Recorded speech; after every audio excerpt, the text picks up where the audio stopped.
Well, Garrett Cole and Jordan Montgomery are headed to the COVID IL, and that means we've got some new guys coming up to the big leagues. Luis Gil will make his debut tonight, but first to the lineup. DJ LeMahieu is leading off at second base. He really needs to get going once again. Anthony Rizzo at first base tonight. Aaron Judge is back out there in right field. Giancarlo in the familiar designated hitter spot. Joey Gallo picked up a double last night. He is in left field. Gary Sanchez is behind the dish looking to get going once again. Gleyber Torres is at shortstop. Rougned Odor is at third base for some reason. And Greg Allen is out there in center field. And on the mound, Luis Gil. He is the number 6 overall Yankees prospect. He's had some command issues. He combined on a no-hitter just a couple of weeks ago. Throws 100 miles an hour, has an okay slider, okay changeup, but he is an exciting young arm. Quick word from our sponsor, and then we will get it on.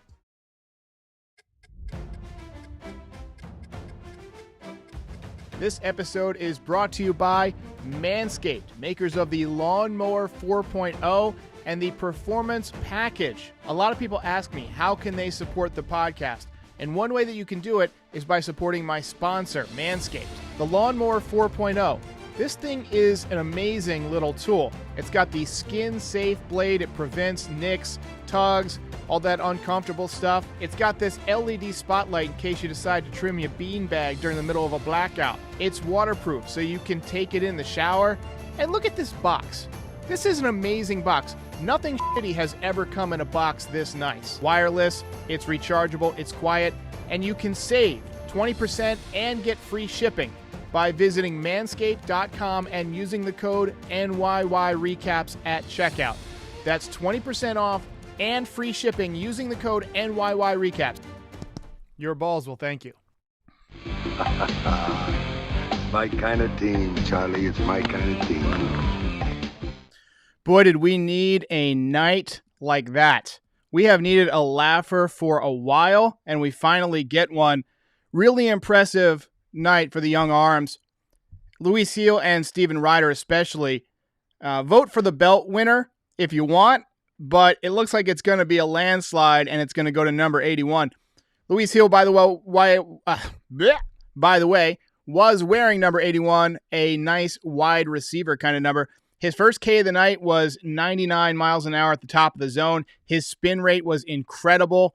He's got easy gas. He doesn't seem to be really using a lot of effort to throw that hard. It's just a nice whip-like action. Some of you guys who follow pitching mechanics closely may agree he could probably follow through a little bit more on some of his mechanics. But, he was outstanding. It was really clean, really sharp. To me, he looked like a younger version of Ivan Nova, but he throws a little bit harder, doesn't have quite the hook. Gleyber Torres picked up an RBI double in the bottom of the second to make it 1-0. Great piece of hitting by Gleyber Torres to go the other way.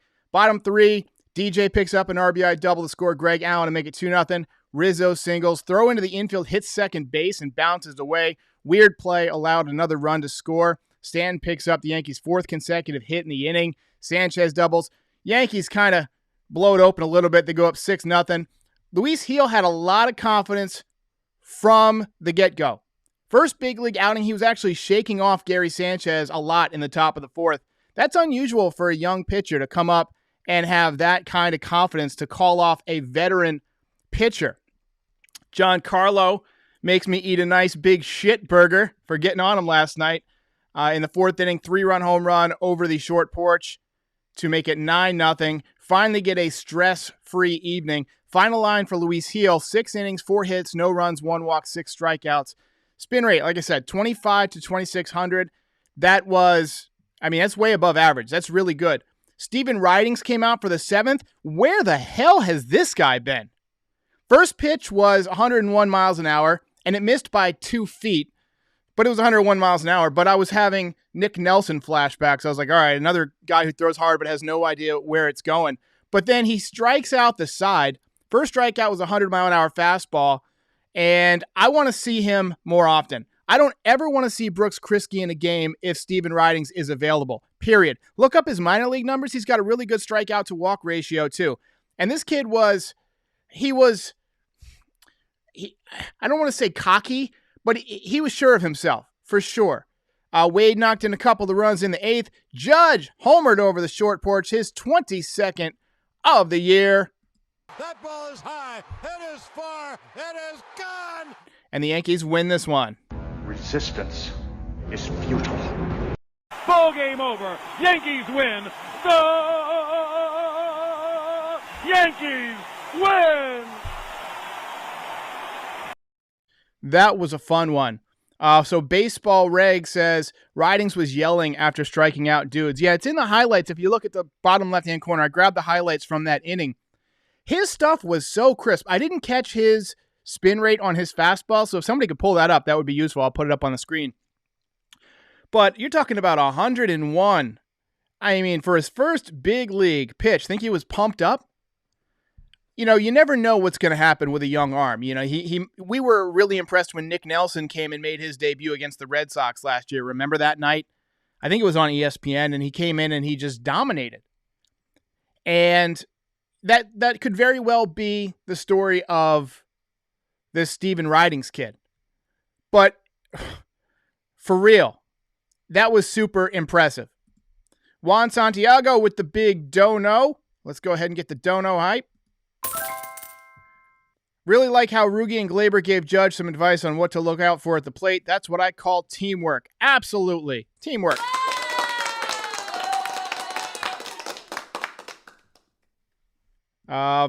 Jesus Chavez says your heavyweight champion goes to Luis Gil. Yeah, it's time to award the belt here. I actually took Rizzo down before because he was not going to be in contention, but we do have to go ahead and award the belt winner, Luis Gil.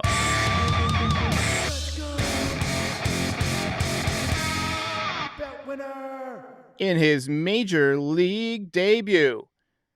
We got Puerto Rican veteran with the dodo, a Puerto Rico. Oh! They called up Gil at the perfect time after that combined no-no. His confidence had to be an all-time high, and it played a part in his start today. Well, he did get roughed up in his next outing, or his last outing. It was one inning, and I think he gave up 5 or 6 runs. So you have to figure that it's nice that he bounced back with some confidence. You know, when I look at young pitchers that come up and have this kind of confidence, that really makes me feel good about their future. You see some guys come up and they nibble from the beginning. They're scared. You know, Phil Hughes was always a guy who was a top pitching prospect for the Yankees after they drafted him in the first round. And when he first got to the big leagues, his first outing, I felt like he was nibbling. He had like a 95-mile-an-hour fastball and a good curveball, but he was nibbling. He ended up getting beat by the Blue Jays. Now, the next time out, he was more aggressive, which I think they told him to be, and he took a no-hitter through 6 1/3. He ended up getting taken out of the game because he had a hamstring issue. That was against Texas.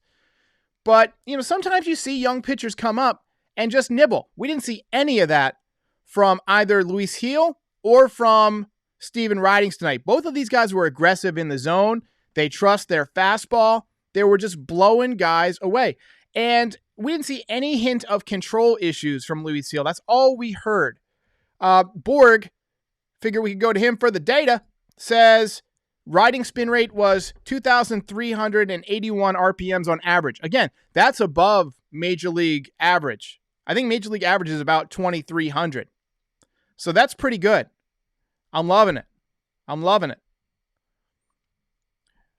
Brendan just giving the applause. Love it.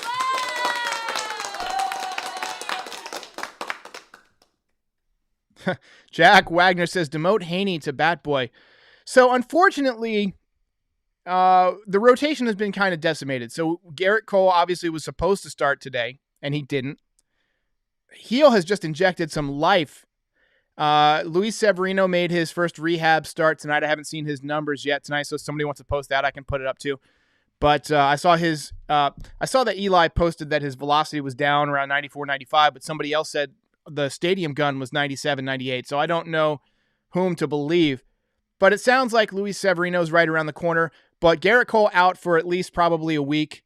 He's got to test negative a couple of times. And then Jordan Montgomery also taking on COVID. Don't know when he's going to be back. But it was that was tough to lose those guys. But Luis Gil stepping in means that you at least have somebody with some confidence that can go next time around through the rotation. I'm not sure what we're going to get out of Andrew Haney. I just wasn't super impressed with him, but maybe there's some other arms down there we could go to. Also, Voigt rehabbing in Scranton, as Yankees Jets fan points out. Unhinged Yankee says, just broke up with his girlfriend so that he can marry Steven Ridings. We're going to have to fight each other for him, Pat. I told Pat we were going to rename the 643 DP the Steven Ridings Witness Association podcast or something. That was incredible. The last time I could remember a pitcher really captivating an audience like that in their relief debut was a guy named Edouard Ramirez. You may not remember Edouard Ramirez because his fastball couldn't break a window, but he had one of the nastiest changeups you've ever seen in your life. I remember there was a message board. I think it was called NYYFans.com or something like that. And the post after the game was, "Did you witness Edouard Ramirez?" or Edouard Ramirez witness thread. It was like everybody was just captivated by this guy. Now, he didn't stick around because he didn't have much of a fastball, so people just learned to lay off of that changeup. But to see somebody come in and dominate right away like that really was amazing. Puerto Rican veteran, Puerto Rico. Oh, I forgot to make your dono again, man. I forgot. Dono noise says, Allen should really be the starter over Gardner. So you bring up a solid point. Before the game, there was a interview with Brian Cashman on the Michael Kay show. And on the show, Brian Cashman said that Brett Gardner is their best option for center field. And, I just flat out disagree with that. I just reject that premise completely. To me, Brett Gardner is a decent center fielder in terms of defense. And he will occasionally get the big hit for you, and he works the count. But Allen can beat you still with his legs, which Gardner really doesn't do that much anymore. Allen can get on and steal second, steal third, score on a ground ball. Gardner's not going to run that way. I mean, he probably still can run fast, but I think Allen's faster. So, I would definitely go with Allen. Also, Allen's a switch hitter. We've seen him have a number of hits from the right side. So, he hits lefties and righties. Jack Wagner says Cashman is such a blowhard. That's such a great name, like a slang insult. Nobody says blowhard anymore. I love that. Mike Prince says when Gardner is in the game, the team is lethargic. I haven't noticed that correlation, but I have noticed that when he's in the game, he doesn't get any hits. So that's my that's what I noticed. Laughing at my own joke. Let's see. Justin King says he trusts Allen. I do too. What was Allen's stats tonight? I don't have him pulled up, but he had a decent night tonight. I think he had one or two hits. And Darth Wacko, he says he goes all out. Yeah, I like that he plays hard. He also gets hit by pitches a lot. Have you guys noticed that? He doesn't get out of the way of those breaking balls that are coming in. He just kind of turns and takes them. He's a true leadoff man in the sense of the word. I would put him in there at leadoff and let him switch hit. DJ had a couple of hits tonight, but I really don't think that he needs to be hitting in the leadoff spot right now. I would drop him down to about 6th until he starts hitting again. We got some guys in the middle of the order that will walk. We've got Gallo. He can walk and he can run a little bit. I think tonight he was hitting 5th, maybe 4th or 5th. So you hit DJ behind him. And then maybe if Gallo hits one of those booming doubles in the gaps, DJ can knock him in with a base hit. But right now, I don't think DJ needs to be leading off. I like Allen as a leadoff guy. Get a little speed at the top of the lineup. If he leads off with a double or a single, he can steal second base. If he gets to second before there's anybody out, you've got 3 shots to get a run in the first inning. And it's so important to get a run early in the game. I'm not sure the updated stat on this, but for most of the season, the Yankees have been last in runs scored in the first inning. So, I would rather see Allen, personally. Pamela Davis with a great point says, it's almost as if putting the ball in play works. Cashman also said in that interview, he was talking about the Yankees' use of analytics and how much they strike out. And he mentioned that Tampa Bay strikes out more than the Yankees do. And that's true. They do. They do strike out. But they make up for it in a lot of other ways, right? They hit better with runners in scoring position because they're not trying to hit as many home runs. They also are really good at running the bases. They don't make a lot of the fundamental errors that the Yankees do. And they play fantastic defense. They've been one of the best defenses in baseball for multiple years running. So if the Yankees are going to continue to strike out, they need to improve in other areas. They have improved their defense. Joey Gallo's a good outfielder.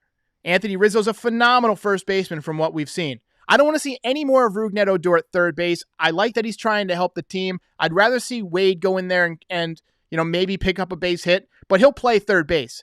Third base is too important of a position for you to put Rougned Odor in there and have him throwing the ball over the place. If DJ can't play because of his tricep, sit his ass on the bench. He needs some rest. You think he's going to get better by playing him? If you want Rougned Odor in there, then play him at second base. Let DJ have a couple of days off and put Wade in there. We need to get everybody healthy. Obviously, we need to win. It's a sprint. But you don't want guys playing out of position and hurt in the same infield. That's just not a good way to manage the baseball game. Jack Wagner says, Cash is uber sensitive. He can't handle any criticism. I don't know. I mean, you kind of got to have thick skin to be the GM of the Yankees for 20 plus years. But I will say this. He doesn't really give a lot in his interviews anymore. If you listen to that interview today, it sounded like he was just kind of right on top of the phone, just kind of talking, just with his nose plugged up and just kind of not really giving too much information and trying to sound as boring as possible. That's, Carlos Baladeras says, Odor is hot poo at third base. Yikes. Let's see here. Oh, so Darth Wacko says Gallo can play third and Stanton in the outfield. That is, oops, I clicked on the wrong one. Gallo can play third and Stanton in the outfield. That is a configuration they could go with. Gallo has played third base, although this year mostly I think he's played the outfield. But it is something that they could do. I don't want to get in the habit of playing guys in different positions every night, although that's something that the Rays do. They move guys around all the time. They have a lot of versatile guys. So if you're really trying to be the Rays, maybe that's the way to go, to move guys around. Bacon Football says, Boone being smart, dude. He doesn't do that. And Ulysses Leon says, Odor is a fine second baseman. I agree with you on that. I think Odor is a solid second baseman. I wouldn't put him in the Gold Glove discussion, but he's clearly getting better as a baseball player. I mean, I just from when he got here, the beginning of the season, I've watched him transform. He's gotten better at making contact. He's been pretty consistent with the power. Not a ton of power, but pretty good for a second baseman. A Puerto Rico. Says, I really hate the Rays comparisons. Yanks use them as a scapegoat for their negatives, but never mention how they don't do the good things that Tampa Bay does. Okay, so I struggled to spit that out, but appreciate that. Yeah, you just provided basically an example of what Brian Cashman did today. If another team is doing something that the Yankees are getting criticized for, he's quick to point it out, right? But not pointing out the other ways in which that team is efficient in ways that the Yankees are not. The Yankees are pretty good at drawing walks. They're pretty good at working the count. And they're pretty good at blowing 4 and 5 run leads in the 9th inning. And they're pretty good at hitting into double plays and not knocking in runners in scoring position. But tonight, all was good. Mike Prince says the Rays really play like the old Yankees teams. Most of those teams take that blueprint. Yeah, the late 90s team was not like a home run team or anything. For some of you younger people who didn't get to see it, they played a lot like the Rays did. They moved runners over. If they got a guy on first, they would get him over. If he was on second, they would get him over to third. And then they would get him in. I think they tied the record for sacrifice flies in an inning, which was 3, which is hard to do, twice in the same season because the outfielder dropped the ball twice and it still scored a sacrifice fly even if the outfielder makes an error. So it was just a interesting time to watch baseball. Pamela Davis says they should platoon Florial and Allen in center field. I really like Florial, and I don't think we've seen the last of Florial. He's shown me enough tools, athleticism. He's fast. He's a good outfielder. Sometimes I think he's not great at applying the brakes, like he runs too hard and leaves divots and stuff like that. So I think he still has a little bit of work to do. But offensively, he's got a quick bat. He uses the whole field. We've seen him hit the ball to left field. We've seen him pull it with power. And he's obviously got speed on the base pass. So I think he could help you, but I think the Yankees just want to get him more at-bats because he hasn't had a lot of at-bats above single A. Let's see here. Yankees Jets fan says the Yankees were Moneyball before it was a thing. Kind of. It was Earl Weaver who brought Moneyball out before Moneyball. You know, he was big into getting guys that were getting on base a lot. Pitching defense and 3-run home runs was his thing.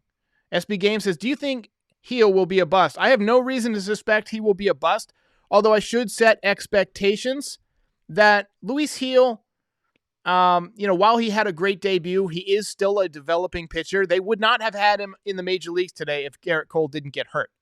So next time out, he may struggle with his command. And we got to be easy on this kid when he does inevitably struggle. It will happen because he's got the stuff to be a legitimate ace. He needs a better breaking ball. I think his changeup is really good. His changeup was hard. It was 92, 93 at times.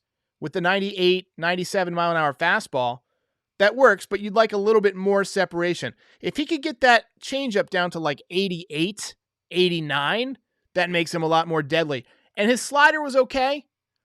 As Eli said on my podcast this morning, his slider was okay, but it wasn't like Luis Severino's slider is now, but Luis Severino didn't have that slider when he first came up either. It takes pitchers a while to develop. Not everybody's a finished product right away.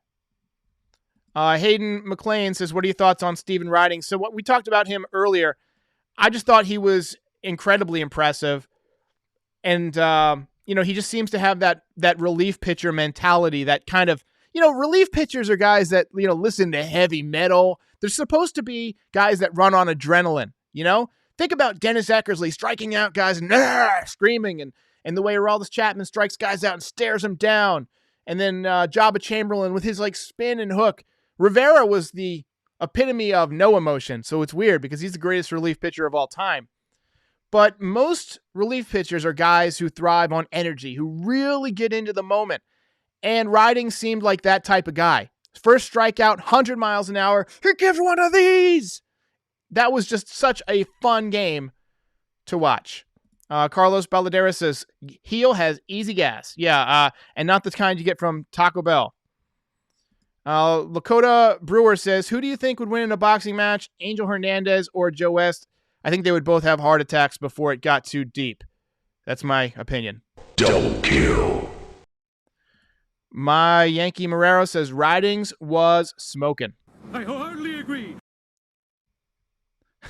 Yordi Germosin says, Stan hit a home run so I can go and hit the lotto tomorrow. So yeah, I was trashing Giancarlo Stanton's swing last night. Tonight he goes 2-for-5, picks up his 17th home run. I still thought he would have more home runs by now. SB Games with the super chat. SB Games is the Dono MVP.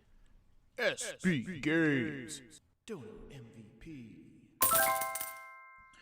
Thomas Askew says, Ridings is the new Goose. Goose Gossage, another one of those guys who was super into the moment. Again, I didn't get to see him because I was younger. But, I mean, if you go down reliever after reliever through history, Craig Kimbrell, Jonathan Papelbon, I'm thinking of closers, Lee Smith, guys who really, really just get amped up by getting that big strikeout. And I love to see it. SB Games. Getting my August off to a good start. SB Games spends way too much money on me. Gabrielle says, why Odor at third and DJ at second? I'll tell you why. Because DJ LeMahieu has been struggling with a tricep issue, and they don't want him making that long throw across the infield. Odor, though, can barely make the throw across the infield. Not only can he barely reach the ball across the infield, but it takes him 2.5 hours to get rid of the ball. And he bobbles it almost every time. I don't want to see Odor at third base anymore. I'd rather have Wade in there for the defense and sacrifice one of the bats. Hey, SB Money we got here. I love it. Let's see. Hang on. I lost my dono hype. There we go. He says he only donates if the Yankees win. I'm loving it. I'm loving it. Let's see. Rogelio Morphin. So I totally butchered that. Rogelio Morphin says, by the looks of it, we are going to gain a game on the wild card and the division in the same day. Hey, making that charge, baby.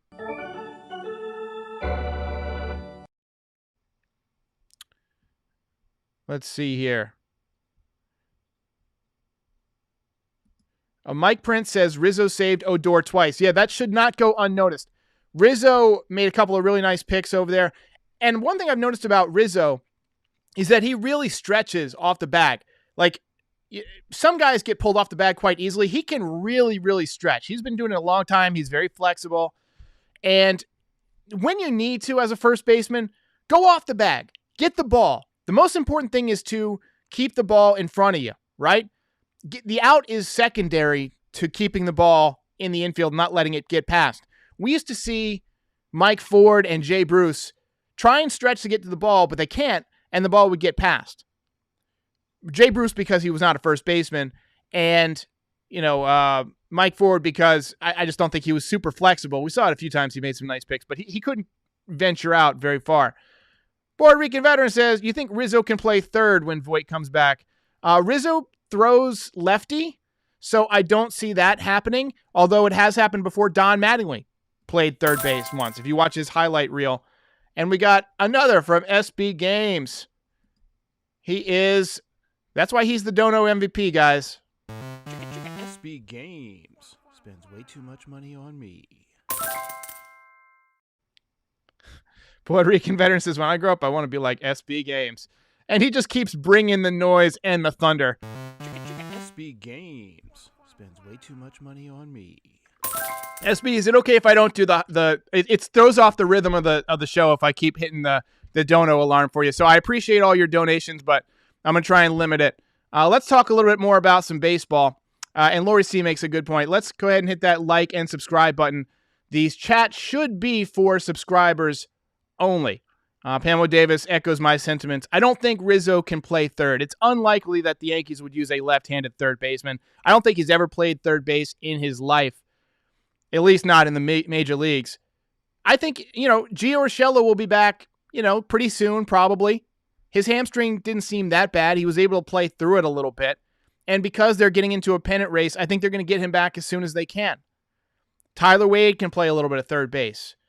Right now, if you're making the trade-off between DJ and Rougned Odor, I would rather sit DJ until he's healthy because he's not hitting. He had a couple of hits tonight, but for the most part, he's not that healthy.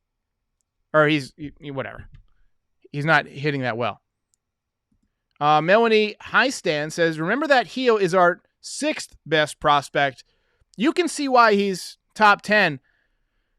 Luis Medina supposedly has an even better arm, and we haven't even sniffed him yet. But 102 miles an hour at times this year, there's some definite flamethrowers going, in the Yankees minor league system. And then you've got Jason Dominguez. He's a few years away. He's your number 1. Davy Garcia seems to be dropping, so I'm not counting him as a top 10 anymore. But the Yankees do have some pretty good arms down there. Clark Schmidt might eke his way back up. There's a lot of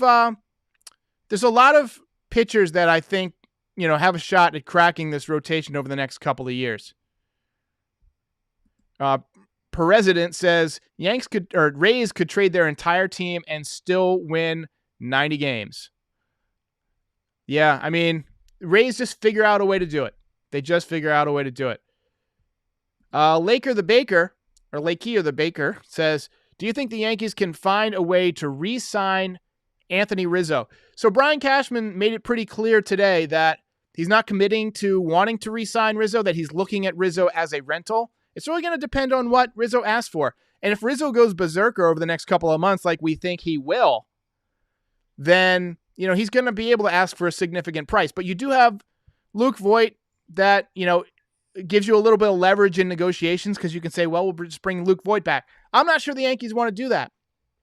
I think baseball has caught on to the fact that this guy's injury prone. Even when he played, he was playing with plantar fasciitis. Year before that, he has a hernia. This year, 3 different injuries. He has the knee scoped. And then he has 2 various other injuries. I think he had a rib cage maybe, and then like a calf or something. He's been all over the place. So, I think the Yankees need to take a good hard look at re-signing Anthony Rizzo and seeing what they could get for Luke Voit. Caden Mills says, when do you think we'll see Luis Medina? He has an electric arm. I think we might see him probably next year. I think we're going to see him kind of in the same role that we saw Luis Gil today, where it's, he's kind of forced into action by a guy missing a start or an injury or something like that late in the year. I don't think he's a guy that's going to crack the rotation out of the bullpen, out of the spring training. And I don't see him as a bullpen pitcher because he's been a starter throughout the minor leagues. But he's another guy. He's got a Dwight Gooden curveball to go along with his 102-mile-an-hour fastball. Not going to see him this year. But when you do see him, when he's ready, it's going to be something magical. All right, guys, I'm going to call it a night. I appreciate everybody joining. Yankees win this one 13-1. Mr. John Sterling. Ball game over. Yankees win. The Yankees win. I want to thank all of my Patreon supporters. I make fresh content on Wednesdays and Sundays. That's for Patreon subscribers only. So follow the link in the description to join. Next season, we're going to be breaking out Patreon exclusive watch parties. So don't miss that. I'll see you next time.